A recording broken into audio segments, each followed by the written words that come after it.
हमारे लगा सब यूथ सब हमारे लगा 25 साल 20 साल 30 साल के अंदर में सब लोग और ये पूरा दुनिया जाने ले कि बलिया के दर्शक रात भर सुनने वाला हूँ।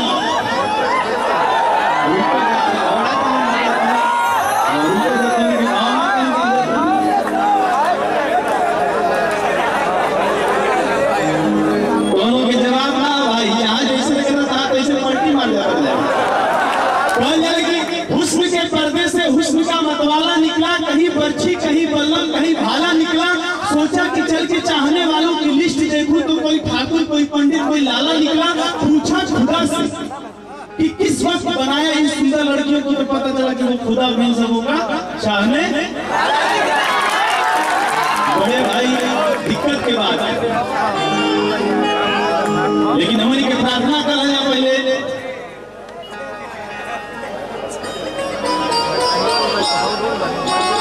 बाप रे क्या बात है। बाजे घंटा शंख नगाड़ा खोला नयन भइल भिनुसारा कि पुजरिया सोर करे। मुझे बात है हमने ऐसा ऐसा कुछ जिनका अंदर इतना भंडार इतना ज्ञान और इतना तेज है बाड़ी में कि पूरा दुनिया ये बात की जानता है। और खास तौर से बलिया के लोग पहचानते हैं। हम तो वहां मानी ना भैया कि बाजे घंटा शंख नगाड़ा कि खोला नयन भइल भिनुसारा पुजरिया सुर करे। अरे भैया कि बाजे घंटा शंख नगाड़ा बाजे घंटा शंख नगाड़ा खोला नयन भइल भिनुसारा पुजरिया सुर करे। माई हो पुजरिया सुर करे, माई हो पुजरिया सुर करे, माई हो पुजरिया सुर करे। बाजे घंटा शंख नगाड़ा बाजे घंटा शंख नगाड़ा खोला नयन भइल भिनुसारा। ए भाई हाथ ऊपर कर सब लोग जिस सम्मान में हमने कलाकारों के सम्मान में सबका हाथ ऊपर। अच्छा एक बार हाथ ऊपर करिए बोला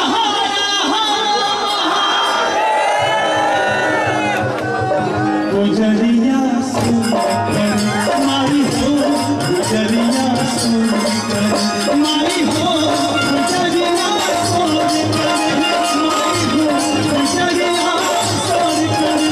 बाजे घंटा शंख नगाड़ा खोला नयन भइल भिनुसारा पुजरिया सुर करे, माई हो पुजरिया सुर करे।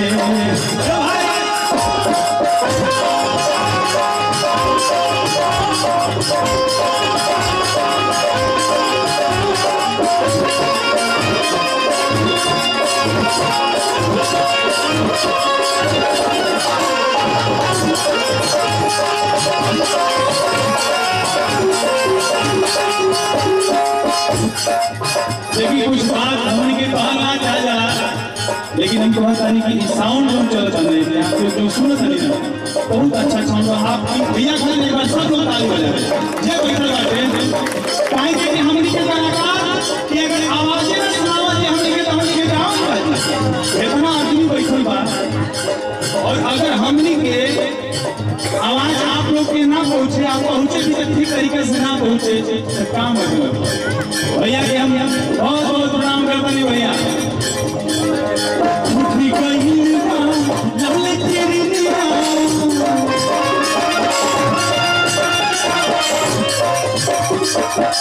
हमने के 12 बजे वाला धीरे धीरे समय का भी ध्यान दिया जाए।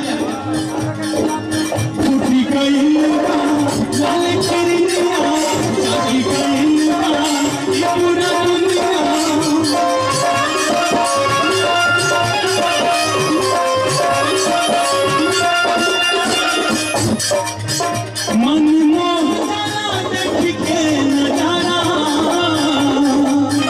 मन मोह जाला देख के नजारा, मन करे की देखी तो गुजरिया नहीं हो, गुजरिया करे नहीं हो, गुजरिया करे नहीं हो, गुजरिया करे काशे घंटा संख लगाना, बोला नया भैया भिनुसा गुजरिया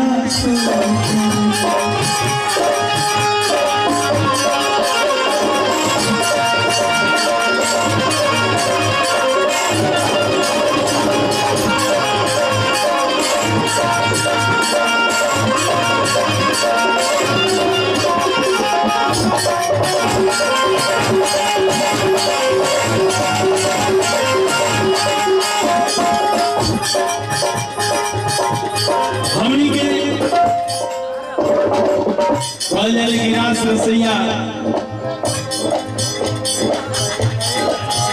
गिरधर मुरारी कृष्ण कन्हैया दोनों भाव में प्रकट न होके वो भाव वो अर्थ के आप लोग समझिए। मधुर बसुरिया कृष्ण बजावे, 64 जोगिन तान सुनावे,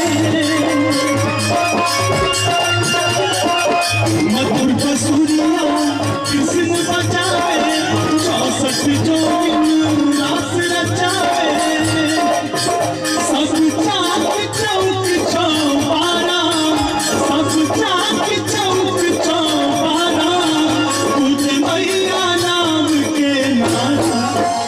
ए भैया हमने के चाहते हैं भैया, हमने के सूर के देवी सरस्वती के पूजन जाता है, और इस सच बात है कि बीमार आदमी के भी अगर गाना सुनावल जाए वो स्वस्थ हो जाता है, तो स्वस्थ हो जाता हवा जाएगी ना, हवा जाता बोल सच्चे दरबार की।